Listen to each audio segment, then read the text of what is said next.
नमस्कार मित्रों, मैं आचार्य सचिन तुलसी हेल्थ केयर सेंटर फेजपुर वडोदे एक गांव है, वहां से बोल रहा हूं जो भुसावल तहसील में है और जलगांव डिस्ट्रिक्ट में है।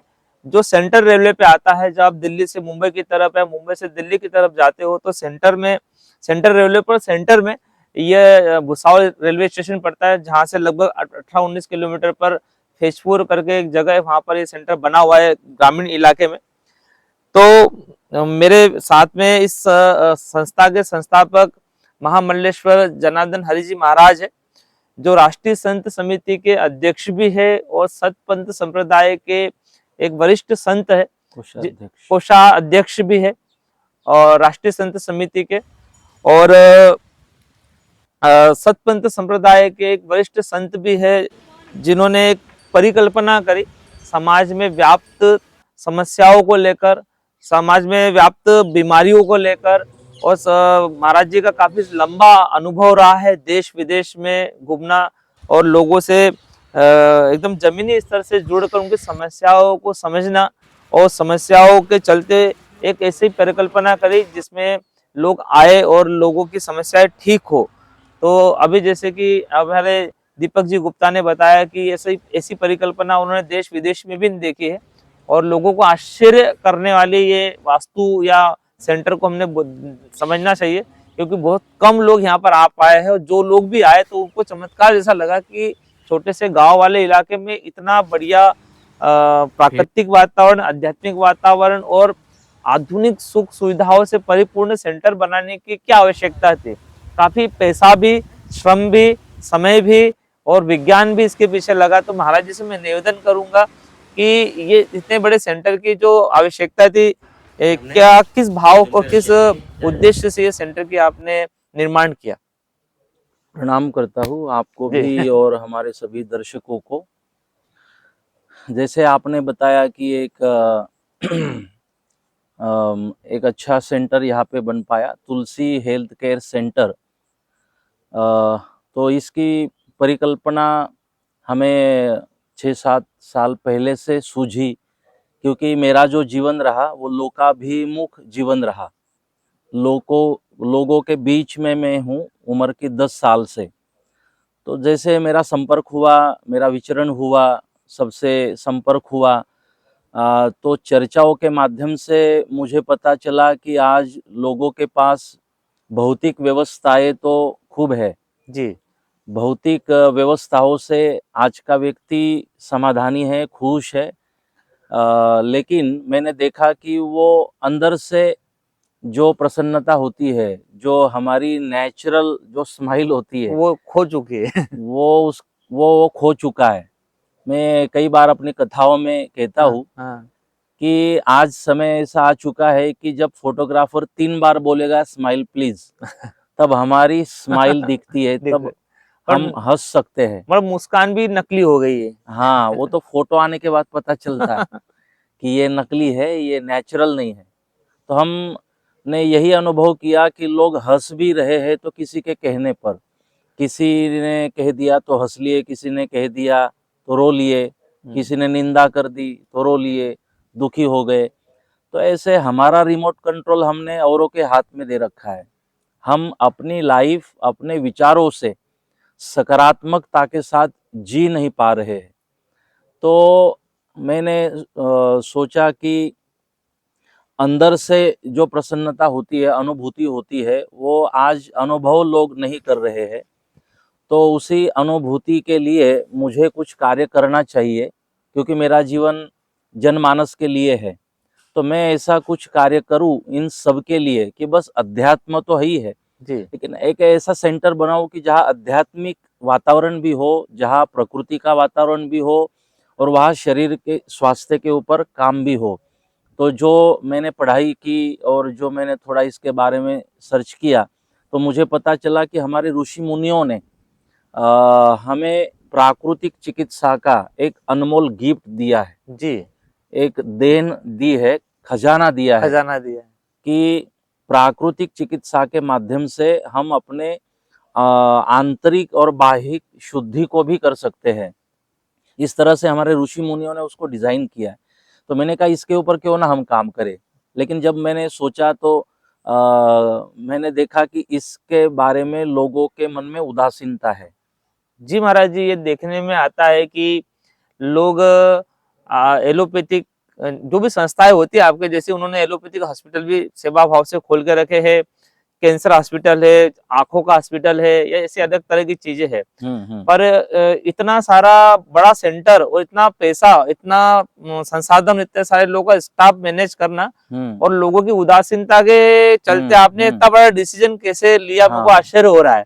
वो किस भाव के और कैसा भाव है आगे? जब मैंने सोचा कि मैं ऐसा एक बड़े स्तर पे जी, एक सेंटर बनवाऊं, तो वो मेरे लिए रिस्क भी थी। रिस्क भी। और ऐसे वातावरण में, ऐसे क्षेत्र में मैंने बनवाया जो किसान रहते हैं, किसान और यहाँ पे इसके बारे में कुछ ही लोग थे जिनको जानकारी थी, बाकी तो किसी को ये जानकारी में भी नहीं था। तो एक विचार वो आया कि जी। ये अपन करें तो कैसे इसका रिस्पांस मिलेगा, क्योंकि अवेयरनेस नहीं है लोगों में इसके अवेयरनेस बारे बिल्कुल में। नहीं है। और मैंने दूसरी बात पॉजिटिव सोची कि ऐसे किसी ने काम नहीं किया तो अवेयरनेस नहीं आया, जी, तो इसका मतलब ये तो नहीं है कि हम भी काम नहीं करें इसके जी, ऊपर। जी, तो हमने सोचा कि जब कोई काम करेगा इसके ऊपर, ये देगा, लोगों के सामने रखेगा इन बातों को, 1-2 साल 3 साल मेहनत करनी पड़ेगी। तो धीरे धीरे करके इसके बारे में अगर हम कोशिश करेंगे तो लोगों को पता चलेगा, और मुझे भरोसा था कि लोग फॉलो करेंगे। जी, अब मेरे सामने था, जो मैंने इसके बारे में सुना, तो लोग प्राकृतिक चिकित्सा को थोड़ा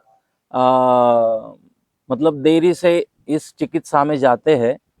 लोगों की भावना ये है कि इसमें देरी लगती है बीमारी ठीक होने में, जी। लेकिन मेरा अनुभव रहा, हाँ, लोग आपने ही भी करी है यहाँ प्राकृतिक चिकित्सा? लोग ही देरी से जाते हैं प्राकृतिक अच्छा, चिकित्सा की लोग ही ओर। देरी से जाते हैं, हाँ, सही है। मैंने भी प्राकृतिक चिकित्सा करी, और निरंतर धूप में और इसमें 4-4 घंटे एक आसन पर बैठकर मैंने कथाएं की। निरंतर, अभी तो मेरी 4 कथाएं निरंतर चली इन दिनों। मेरे साथीदार जो थे, संगीत वाले थे जी, जी। और थे, ड्राइवर था मेरा, सब बीमार पड़े। सब बीमार पड़ गए। ये किसी को, और आपकी उम्र में कम भी, हाँ, उम्र में भी कम है। हाँ, और तो मैंने तो मस्ती में उनको कहा कि भाई कथा आप तो नहीं करा रहे हो। लेकिन ये प्राकृतिक चिकित्सा का एक असर मैंने अनुभव किया कि इसमें एक ऊर्जा मिलती है, और आपका शरीर हर मौसम के लिए, हर परिस्थितियों के लिए आपका शरीर उपयुक्त बनता है। मतलब आपकी इसमें पहला फायदा यह है, इम्यूनिटी बढ़ती है। इम्यूनिटी बढ़ती है। वातावरण चेंज हो जाए, फूड चेंज हो जाए, आपका जो भी है, लेकिन बॉडी आपको साथ देती है। तो इसके लिए मैंने सोचा कि ये करना चाहिए। अब मेरे सामने ये था कि इसके बारे में लोग थोड़ा जो सोचना चाहिए पॉजिटिव, वो नहीं सोचते। तो मैंने इसके बारे में और 4-6 महीने का समय लिया, जी, और मुझे एक अच्छा ऑप्शन मिला कि मैं अगर एक अच्छी स्वच्छता के साथ, हाँ, एक अच्छे एलिवेशन, मुझे कई लोगों ने बोला कि आपने ये जो बिल्डिंग बनवाई, अच्छा। तो इसमें इतना एलिवेशन पे इतना खर्चा, ये गार्डन बनवाया, हाँ, इसके ऊपर इतना खर्च आपने जरूरी कराया, नहीं था तो ऐसा। ये जरूरी नहीं था इतना खर्च। जब हाँ, ये बन रहा था तभी भी हाँ, चर्चा थी ऐसे। क्योंकि तो करोड़ों रुपया खर्च हुआ है हाँ, गार्डन पर, लॉन पर, एलिवेशन पर। तो लोग, मेरे भी मन में क्वेश्चन था कि ठीक है, सादा सिंपल सा बन सकता था। तो जिन्होंने महाराज जी से बातचीत की, तो जो बातचीत हुई, इसीलिए हमने ये वीडियो बना रहे हैं कि महाराज जी उसके बारे में समाज को भी और आपको भी बताए कि ऐसा क्यों करा। ये इसके पीछे कारण था कि एक अच्छा रैपर भी लोगों को आज देना चाहिए, हाँ। कि जहाँ मन को प्रसन्नता मिले, जी, ऐसी जगह हो। तो बिल्डिंग का एलिवेशन भी कुछ इस तरह से दिया कि लोगों का रहने का मन हो। रहने का मन। व्यवस्था मैंने अंदर इस तरह से डिजाइन की कि वो स्वच्छता उसमें रहे, लोगों को रहने का एक अलग से सुकून मिले। पहले तो मैंने जगह बहुत शांति वाली चुनी, जी, फिर एक डिजाइन एलिवेशन से लेके रूम कमरे अच्छे बनवाए जहाँ व्यवस्था अच्छी हो, गार्डन इस तरह से अच्छा बनवाया। लगभग ये 14 करोड़ की लागत से बना हुआ सेंटर है, ओ, और अभी भी मैं संतुष्ट नहीं हूँ। जी। रोड के सामने अभी 4 करोड़ की लागत से वापस एक इसको मैं अपडेट कर रहा हूँ। Second phase. सेकंड फेज, ये फर्स्ट फेज में था, मुझे लगा था कि अब मैं संतुष्ट हूँ और ये काफी है, लेकिन जैसे शिविरें चालू हुई तो पता चला कि और हम इसको बेहतर बना सकते हैं। और मैं दिन प्रतिदिन इसको बेहतर बनाने की और भी कोशिश करूंगा, क्योंकि मेरा सपना है कि मैं जो लोग जुड़े हैं संस्था से या तो जो भी है जनमानस, उनको मैं स्वास्थ्य देने का काम करूं। क्योंकि मैंने अध्यात्म तो दिया, मैंने कथाएं दी, चरित्र दिए, प्रबोधन किया, सकारात्मक बनाया, मन पे काम किया, संस्कारों पर भी अच्छा काम संस्कारों पे काम किया, युवाओं के लिए काम किया। तो एक मेरी इच्छा थी जीवन में कि मैं स्वास्थ्य के ऊपर भी काम करूं। जो मैंने देखा कि लोग स्वस्थ नहीं है शरीर से, और उसका परिणाम होता है मन पे, मन का परिणाम होता है पूरे जीवन पे। क्योंकि जैसे हम सब्जियां तो फ्रिज में रख रहे जो खराब ना हो, सड़ न जाए, लेकिन मन के बारे में इतना नहीं सोच रहे कि मन को भी सड़ने ना दे, मन को खराब ना होने दे, बिल्कुल मन की प्रसन्नता बनी रहे। तो इसके लिए मैं मानता हूँ कि मन सड़ न जाए, मन नाराज न हो जाए, नेगेटिव ना हो जाए, तो इसके लिए एक फ्रिज मैंने बनवाया है हाँ कि यहाँ पे आपका मन संतुष्ट रहेगा, वो आनंद की अनुभूति करेगा। और एक वर्कशॉप ये चलेगी यहाँ, और इसके लिए ये सब मैंने जो एलिवेशन का पार्ट है, गार्डन का पार्ट है, ये इसीलिए बनवाया, और चिकित्साओं के लिए और सामने काम चालू कराया मैं है। रोकना चाहूंगा महाराज जी, एक ये बात समाज में होनी चाहिए, समझनी चाहिए। लोग अध्यात्म को आपके जैसे संत महंत और महामंडलेश्वर लोगों से एक ही उम्मीद रखते हैं कि महाराज जी कथा करेंगे, पौराणिक कहानियां बताएंगे, या गीता के श्लोकों का, संस्कृत के श्लोकों का वर्णन करेंगे। पर वर्तमान की समस्याओं के प्रति उनको जानकारी भी नहीं है, या फिर मनोविज्ञान के बारे में, साइकोलॉजी के बारे में पता नहीं है, और बीमारी के बारे में पता नहीं है। हमारे बीच में मुझे अच्छा लगा कि आपने लोगों की मन की गहरी परतों में छुपी हुई समस्याओं को एक मनोवैज्ञानिक दृष्टिकोण से देखना और समझना प्रारंभ किया, और उस प्रारंभ किया और समझना भी चालू किया, पर उसका निदान और उसका सॉल्यूशन भी लेकर आए। ये एक बहुत बड़ी चैलेंज है आध्यात्मिक जगत के लोगों के लिए भी। और मैं तो पहली बार देख रहा हूँ कि किसी संत महंत के मुखारविंद से जो वो डॉक्टर्स को बोलना चाहिए, जो मनोवैज्ञानिक को बोलना चाहिए, वो चिंता करना चाहिए, उसका सॉल्यूशन करना चाहिए, एक आध्यात्मिक पुरुष खड़ा है। तो इसको हम नया टर्मोलॉजी दे सकते हैं महाराज जी, आध्यात्मिक मनोविज्ञान, मतलब स्पिरिचुअल साइकोलॉजी मन के ऊपर अच्छा एक मॉडर्न टर्म खड़ा करके एक हम एक अच्छा काम कर सकते हैं। तो महाराज जी ने उस दिशा में सोचा। महाराज जी यहाँ पे जब लोग आते हैं तो आपने बताया कि थोड़ा सी बिल्डिंग भी लग्जरी दिखे, प्राकृतिक वातावरण भी दिखे, पर जो लोग आते हैं, मैं भी यहाँ पे शिविर लगाता हूँ, तो लोग मेरे से बातचीत करते तो लोग यहाँ पर एक अजीब सी फीलिंग अनुभव करते हैं। वो बोलते हैं कि हम अंदर आते तो मन शांत हो जाता है, मन एकाग्र हो जाता है, मन गहरी परतों में उतर के एकदम शांत हो जाता है। वो बता नहीं पाते कि अंदर की फीलिंग। तो फिर मुझे ऐसा लगा कि इसमें कुछ आपने आध्यात्मिक सूक्ष्म प्रयोग भी किए हैं इस वास्तु को बनाने के लिए, यहाँ के वातावरण को शुद्ध करने के लिए। तो ऐसे कुछ आध्यात्मिक प्रयोग इस जमीन के निर्माण के लिए किए, या इस जमीन की जो सूक्ष्म शक्तियां आती है या नकारात्मक शक्तियां आती है उसको हटाने के लिए कुछ प्रयोग तांत्रिक मांत्रिक, या ऐसा कुछ आपके धार्मिक जगत में होता होगा? क्या किया है ऐसा कि लोग आते से यहाँ पर एकदम शांत हो जाते हैं? तीर्थों पे जैसे शांत होते हैं वैसे यहाँ पे शांत हो जाते हैं, ऐसा क्या किया आपने? ये कई लोगों ने हमें पूछा इस बारे में। जब मैंने ये जमीन संस्था से खरीदी जी, तो इसमें बहुत सारी तकलीफ थी। अच्छा, एक समय ये भी था कि मैं इस जमीन को निकाल दूं, हमारे बेच इतने दूं। नकारात्मक ऊर्जा थी। हाँ, क्योंकि जो काम करने जा रहे थे तो उसमें कुछ ना कुछ दिक्कतें आ रही थी, कुछ छोटा सा कारण बनता था और काम रुक जाता और नुकसान होता था। तो मेरे लिए वो बातें इसलिए ज़्यादा ज़रूरी थी सोचना, क्योंकि मैं इतना बड़ा काम करने का सोच रहा हूँ, इतनी बड़ी बिल्डिंग बनेगी, कैंपस बनेगा, इसमें जीवित हानि नहीं होनी चाहिए, जान माल की हानि नहीं होनी चाहिए। मेरे लिए वो जरूरी था कि किसी दोष को चलते वो ना हो। तो मतलब कोई भी वास्तु निर्माण होती है तो उसमें किसी की जान ना जाए, किसी को तकलीफ ना हो, महाराज जी ने इसका ध्यान रखा। तो तब वो एक समय था, फिर बनाना तो था ही, फिर मैंने सोचा कि मैं ही बेच दूं। और फिर जो मैं प्रबोधन करता हूँ युवाओं को या किसी को कि ये कुछ नहीं होता, अपना आत्मविश्वास बढ़ाइए, अच्छा अच्छा अच्छा। हम सकारात्मक रहे, सकारात्मक तो रहे। मैं कहा मैं बोल नहीं पाऊंगा, हम्म। तो ये गलत होगा। फिर मैंने कहा कि अब मन से संकल्प उठा, मुझे यही बनाना है, जो भी दोष है मैं यही बनाऊंगा। फिर मैंने यहाँ पे कंपाउंड बनाया और फिर गौ माता को प्रवेश मैंने कराया। प्रवेश कराया। संस्था में 4 से 5 गौ माताएं थी। फिर हुआ यूं कि 8-15 दिन के बाद में पुलिस का फोन आया कि बोले हमारे पास पकड़ी हुई गौ माता है। गौ माताएं है जो कत्ल खाने जा रही थी। जी। तो हमने सुना कि आपके पास जगह है, हाँ। तो अगर आप चाहे तो हम आपको दे सकते हैं और आपके पास सुरक्षित भी रहेंगे, तो हमारी अपेक्षा भी है। तो मैंने कहा कोई बात नहीं, गौ माता को तो मना कर ही नहीं सकते, मेरे पास जगह थी, कंपाउंड था, जल था, व्यवस्था करा दी थी। तो मैंने वो गौ माता को लिया, स्वीकार किया 2 गाड़ी। तो वो गौ माता को पूरा विचरण कराया मैंने, 6 महीने तक मैंने गौ माता की यहाँ सेवा की। अच्छा। यहाँ एक भी 1 इंच जगह ऐसी नहीं होगी जहाँ गोबर न पड़ा हो, गोमूत्र न पड़ा हो और गौ माता का चरण न लगा, स्पर्श न हुआ हो। तो वो मैंने किया। फिर यहाँ पर जो हम प्रवेश द्वार है, तो उसमें 22 करोड़ ओम श्री निष्कलंकी नारायण नमः मंत्र का जाप है लिखा हुआ। गेट की जो पिलर है उसके अंदर। पिलर है उसके अंदर, अच्छा। कि वहां से ही नेगेटिविटी वहीं से कट हो जाए ओ। और जो व्यक्ति आ रहा है ना, तो वो अच्छी सोच को लेकर वहां से एंटर करे। इंटर करे। तो वहीं से शुरुआत होती है ना हमारे सोच की, सोच कि के। वो यहाँ आके एक अलग फील करे।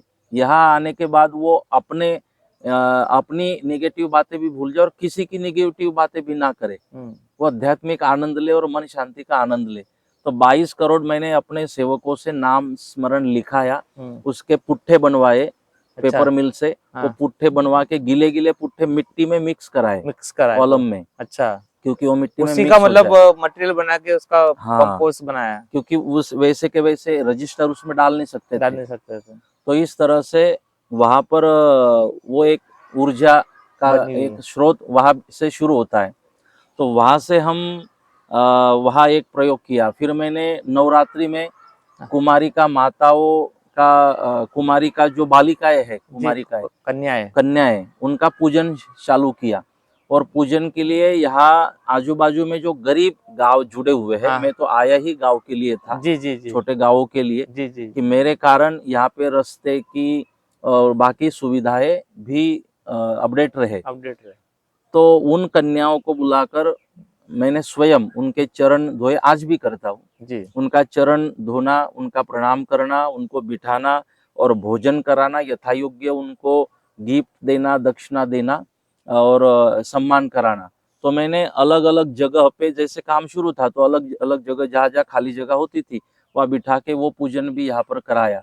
बीच बीच में फिर मैंने हर रविवार को यहाँ गौ माता की आरती शुरू आरती की। शुरू की। अच्छा। वहाँ एक बोर्ड भी लगा हुआ है, तो हाँ। वो आरती स्पीकर पे वो आरती चालू रहती थी। लोग आरती में शाम को आएंगे, रविवार के दिन भोग लेकर आएंगे, तो नंबर लगते लोगों के कि आज हम नैवेद्य देंगे, ऐसे ऐसे। तो इस तरह से वहाँ पे गौशाला में आरती चालू की, गौ माता की आरती। संतों का आना जाना लगा रहा। यहाँ पे मैंने बीच में संगीत के धार्मिक कुछ आयोजन यहाँ पर कराए, टेंट लगा के। तो इस तरह से मुझे अनुभूति हुई। इतना बड़ा काम होने के बाद मेरे यहाँ किसी भी काम करने वाले मजदूर को खरोच खरोच भी नहीं नहीं लगी। आई, जो मुझे चिंता थी। तो मित्रों, ये ये बहुत अनुभूति रही। बड़ी बात है कि आध्यात्मिक प्रयोगों के माध्यम से हम किसी भी स्थान को, परिस्थितियों को इस लेवल पे ला सकते हैं कि वहां पर आदमी वो तीर्थ जैसा बन जाएगा। वो एक सकारात्मक वातावरण से भर जाएगा। लोगों की अनुभूति यहाँ पे आते से इतनी पॉजिटिव हो जाती है। जो नकारात्मक जगह थी वो गोमाता की वजह से, मंत्रों की वजह से, संत महंत लोगों के अनुष्ठान से, कन्याओं के भोजन से ये पूरा वातावरण परिशुद्ध हो गया। और महाराज जी ने इस परिकल्पना को स्थापित किया। जो भी शिविरार्थी पूरे देश भर से जब आ रहे हैं तो उस अनुभूति को फील कर रहे हैं।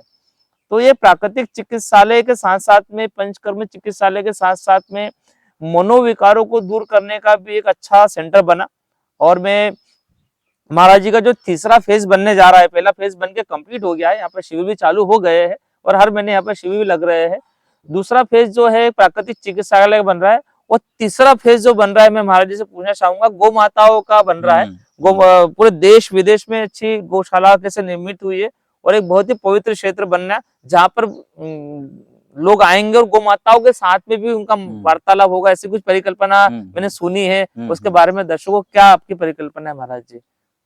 अभी काम शुरू ही होगा जी श्री नीलकंठ जगन्नाथ गौशाला, जी। इस नाम से एक ट्रस्ट मैंने अलग से बनवाई कि किसी भगत ने 11 रुपए भी दिए, हाँ अलग से ट्रस्ट इसके लिए बनवाई कि वो 11 रुपए भी गौ माता के नाम से जो मिले वो गौ माता के लिए उपयोग में आए। अच्छा, इसका ट्रस्ट अलग है, उसका ट्रस्ट अलग बनेगा? अलग इसीलिए बनवाई जी कि उसका पूरा हिसाब किताब भी और सब अलग हो। तो अभी वो काम डिजाइन बन रहा है। जी। तो मेरी सोच ये है कि गौ माता के लिए अभी भी अपनी गौशाला है, हाँ लेकिन टेम्परेरी अभी है। जगह कम है, तो उसे आगे 12 बीघा मतलब लगभग 10 एकड़ 10 खेती एकड़ है। में बन रही गौशाला। 10 एकड़ में अपनी वो पूरी गौशाला बनेगी। उसमें अच्छी गायों को, महंगी महंगी गायों को ले आकर दूध, दही, छाछ, उससे घी बनवाए और वो बेचे, ये मेरा उसमें उद्देश्य नहीं है। अच्छा जो नेचुरल जो होगा वो संस्था के लिए उपयोग में आएगा, जी। लेकिन उस वैसे काम कई लोग कर रहे हैं और करना भी चाहिए, क्योंकि उनको कोई सेवक नहीं रहते कि डोनेशन देवे और गौ माता की सेवा हो। जी जी। उनको जो उसमें से पैसा मिलता है उसी से गौ माता की सेवाएं होती है। लेकिन मैं संस्था के हिसाब से, सेवक भी जुड़े हुए हैं तो डोनेशन देते हैं।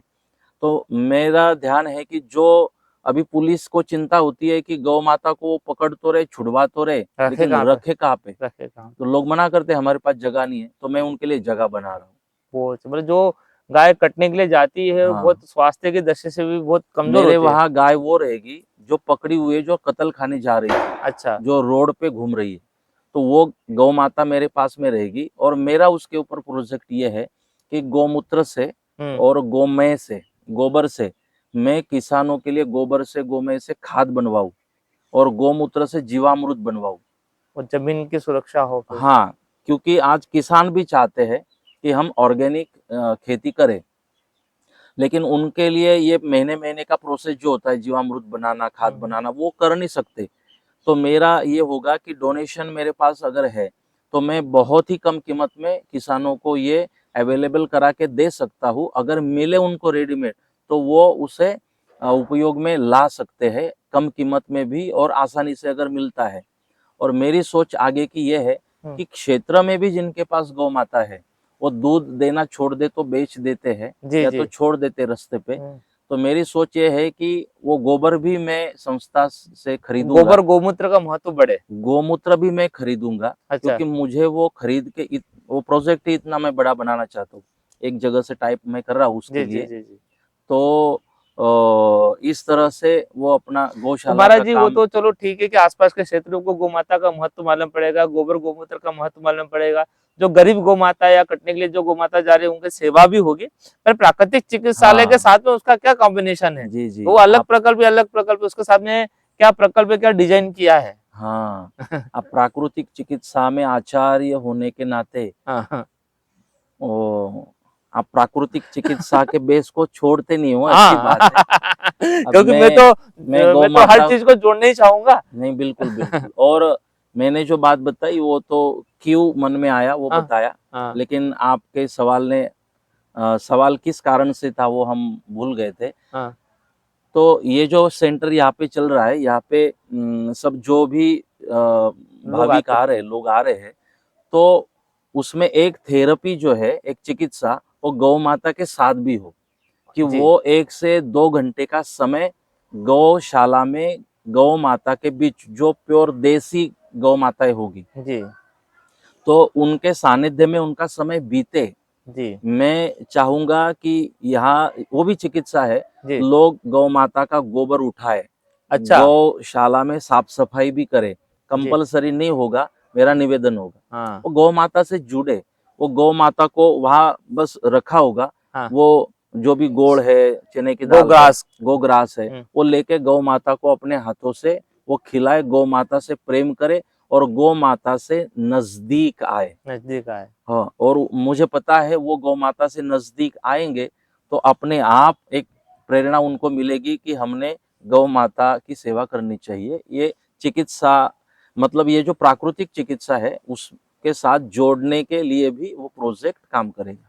हाँ, एक बार अभी जी न्यूज में सुधीर चौधरी जी ने बताया था कि जी। अमेरिका जैसे बड़े देशों में काऊ कडलिंग थेरेपी चल रही है। मतलब हाँ। गाय भी एक पशु है, पर पशु में सबसे श्रेष्ठ पशु है, इसलिए उसको हम्म। हमारे देश में माँ की जी। संज्ञा दी गई है। वो हमारी भावनाओं को गौ समझकर हमारी माता में संवेदनाएं है। संवेदनाएं आती है, तो वो संवेदनाओं के आधार पर जो शिविरार्थी आएंगे, तो महाराज जी की इच्छा रहेगी कि उनका साथ में समय बिताए। गौ माता हमें पहचानती है, हम गौ माता को पहचाने और गौ माता के साथ में रहकर इस चीज को करें। तो महाराज जी ने बहुत ही अच्छा एक सेंटर, ये आध्यात्मिक प्रयोगों की एक बहुत बड़ी श्रृंखला यहाँ पर विकसित हो रही है। आयुर्वेद की पंचकर्म की चिकित्साओं को बड़ी उम्दा किस्म पर हम यहाँ पर लागू कर रहे हैं। प्राकृतिक चिकित्सा को भी हमने बहुत ही अलग तरह से यहाँ पर डिजाइन किया है कि लोग यहाँ पर आए तो लोगों को ऐसा नहीं लगे कि मैं किसी कमरे में बैठ के चिकित्सा ले रहा हूँ, मैं प्राकृतिक वातावरण में चिकित्सा ले रहा हूँ। और यहाँ पर कोई सहजता और सरलता के साथ में डीप लेवल पर डिटॉक्सिफिकेशन हो रहा है, लोगों को काफी फायदे हुए। हमारा यूट्यूब चैनल भी बना हुआ है, काफी सारे लोगों के टेस्टिमोनियल वीडियोस डले हैं, अनुभव के वीडियो डले हैं, वो आप देखिए। और कुछ हमने उसका नाम है तुलसी हेल्थ केयर सेंटर जी, इस नाम से यूट्यूब चैनल बना है। तुलसी हेल्थ केयर सेंटर इस नाम से फेसबुक पेज भी है, इंस्टाग्राम पेज भी है। तो मैं निवेदन करूंगा स्वयं कि आप इसको लाइक करें, सब्सक्राइब करें और इस चैनल से आप सब लोग जुड़े रहे तीनों जगह पे। और एक मैं निवेदन करूंगा, हमारे गुप्ता जी ने मुझे मेरे लिए वो आदेश ही है। मेरे लिए कोई भी सामान्य हो कोई भी हो, मैं हर व्यक्ति की बात को आदेश समझ के ही, ये मेरा स्वभाव रहा है। तो उस बात को स्वीकारता हुआ, मुझे अच्छी लगी, मेरे लिए थी, मेरे सपने को साकार बनाने के लिए थी। इसलिए मैं आपसे निवेदन करूंगा कि आप सब लोग जो मेरे साथ जुड़े हैं, मेरे चैनल से जुड़े हैं, विचारों से जुड़े हैं, कथाओं से जुड़े हैं, या तो आपके साथ जो लोग जुड़े हैं, मैं निवेदन करूंगा कि जरूर आप ये शिविर करें, आप यहाँ पर आए। गुप्ता जी ने कहा कि सब लोग आ रहे, इसमें आपको मानने वाले कितने लोग आ रहे हैं? तो ये मेरे लिए भी आत्मचिंतन का विषय था कि बस मैं कहा वो आपकी बात सही है, तो जरूर आप एक 5 दिन का समय अपने आप के लिए निकाले, सेंटर में आए और जरूर आप एक ये प्राकृतिक चिकित्सा का शिविर करें। फिर एक ही बार आपको यहाँ आना है, 5 दिन रुकना है, फिर मुझे पता है 4-4 महीने आप जरूर आओगे और प्राकृतिक चिकित्सा के माध्यम से शरीर शुद्धि और मन शुद्धि का अनुभव आप स्वयं करोगे। जो वीडियो आप इस चैनल पे देख रहे हैं वो तुलसी हेल्थ केयर सेंटर का वीडियो है, नीचे सब्सक्राइब का बटन दिया है, उसको आप फॉलो कर ले, सब्सक्राइब कर ले। दूसरा मैं एक निवेदन और करना चाहूंगा कि महाराज जी काफी विख्यात है, देश विदेशों में काफी सारी कथाएं करते हैं। उन कथाओं का लाइव टेलीकास्ट होता है, जनार्दन महाराज करके एक चैनल बना हुआ है यूट्यूब पर, तो उसको भी आप सब्सक्राइब करेंगे और समय समय पर महाराज जी की कथाओं का आनंद लेंगे। मैं खास तौर पे महाराज जी के जो फॉलोअर्स है, जो देख रहे हैं इस वीडियो को, खास तौर पे बहुत से लोगों ने महाराज जी के जुड़े तो है पर उनको सोशल मीडिया से नहीं जुड़ पाए, तो उनसे मैं निवेदन करूंगा जो महाराज जी से जुड़े हुए लोग हैं, खास तौर पे महाराज जी के पेज को अभी हम उसको हैंडल कर रहे हैं। महाराज जी का ज्यादा रुचि नहीं होती आधुनिक संसाधनों में, पर हम अभी उसको करना चाहते हैं कि महाराज जी कम से कम आपके मोबाइल के माध्यम से, आपके परिवार से महाराज जी के विचारों से जुड़े, आपका परिवार, आप खुद जुड़े। तो जनार्दन महाराज करके एक यूट्यूब चैनल बना हुआ है, तो उसको भी आप सब्सक्राइब कर दे। हिंदी में लिखा हुआ एक वो है, परम पूजनीय महामंडलेश्वर जनार्दन हरि महाराज जी, फेसबुक पर महाराज जी का फेसबुक पेज बना हुआ है, उसको भी आप फॉलो अप करें। इंस्टाग्राम पे महाराज जी के नाम से, जनार्दन महाराज के नाम से फेसबुक इंस्टाग्राम आईडी भी बनी हुई है।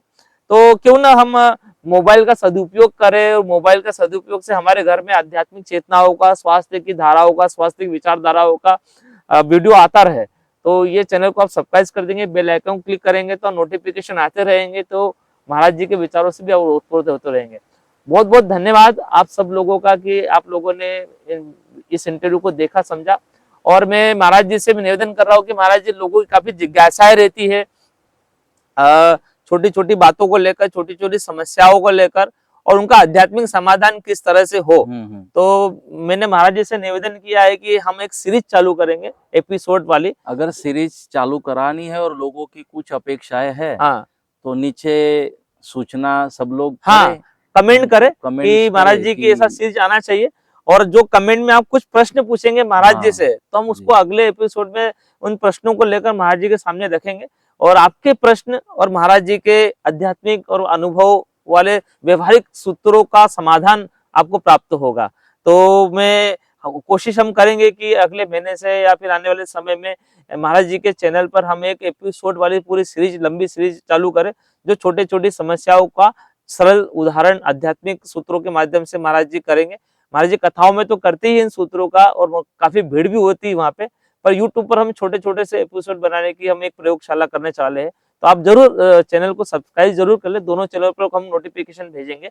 बहुत बहुत धन्यवाद महाराज जी, आपने हमें जी समय दिया और इस वास्तु के बारे में और आपके जो प्रयोग किए इसमें सूक्ष्म वातावरण दर्शकों को बताया। लोग जरूर आएंगे, मैं उनकी तरफ से आपको आश्वासन देता हूँ कि यहाँ पर लोग आएंगे, देखेंगे और इन वास्तु का उपयोग और प्रयोग भी करेंगे जी और आपका भी लाभ लेंगे, आपके दर्शन लाभ लेंगे हम सब लोग। बहुत बहुत धन्यवाद महाराज जी। आपका भी